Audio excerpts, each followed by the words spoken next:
Pemirsa, hujan deras yang melanda kawasan Kecamatan Banjar dan sekitarnya mengakibatkan banjir bandang di kawasan Desa Dencarik dan Desa Banjar Kecamatan Banjar. Dalam banjir kali ini pemirsa, puluhan rumah rusak dan ratusan rumah lainnya terendam.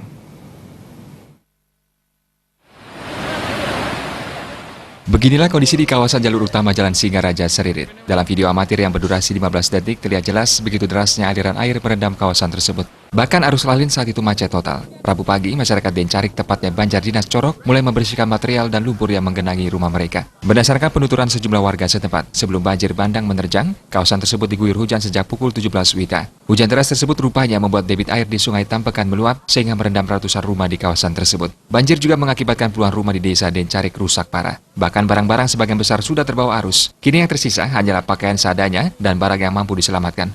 Tidak hanya mengakibatkan kerugian material, banjir yang surut sekitar pukul 2 dini hari juga merusak puluhan lahan persawahan milik warga yang akan dipanen. Yang sampai airnya ke pinggang di sini, ke pinggang. Itu masuk gitu loh. Ya. Tadi semalam ngungsi kemana, Pak? Ada mereka ketimburan dikit. Biasa punya orang tua masih. Oh, nak tiduran semalam ya? Enggak tiduran. Tapi yang kena pinggiran sungai ini gimana? Enggak. Setelah ada dari pembagian air, dam istilahnya, baru pembagian ke sana.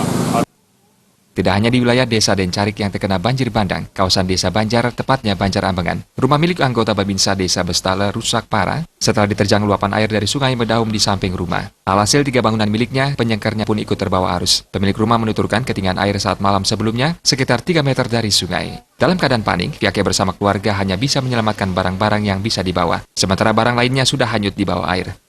Dengan membawa material, jadi banjir bandang, itu ketinggian air kurang lebih dari halaman rumah saya, itu setinggi 3 meter. Ya. Nah kemudian waktu kejadian tadi malam, jadi malam Rabu, tanggal 23 sekira jam 22.15. Itu ada korban atau gimana, Pak?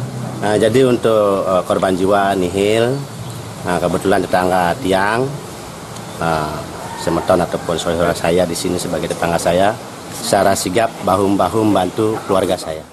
Sementara Kepala Pelaksana BPBD Buleleng Made Subur memastikan jika meluapnya banjir bandang akibat curah hujan yang tinggi. Pihaknya sejauh ini masih mendata kerugian yang ditimbulkan untuk nantinya diusulkan bantuan ke provinsi maupun pusat. Saluran sungai kesumbat di jembatan dengan pohon yang besar. Ya, setelah kita adakan penanganan, pemotongan, penyensuan dan yang besar, astungkare, air perlahan tersulut. Jadi banjir kurang lebih 3 jam sampai proses terjadi kita bersihkan, sehingga kita selesaikan pembersihan jalan kurang lebih sampai jam 4 pagi. Itu berapa titik yang kena, Pak? Jadi kalau titik antara lain dengan kerugian-kerugian ada padi, ya, tembok rumah jebol. Pihak BPBD pun selalu menghimbau masyarakat untuk selalu waspada terhadap bencana yang terjadi setiap saat. Pihaknya juga selalu menunggu pengaduan dari masyarakat apabila bencana terjadi. Komang Yuda, Bali TV.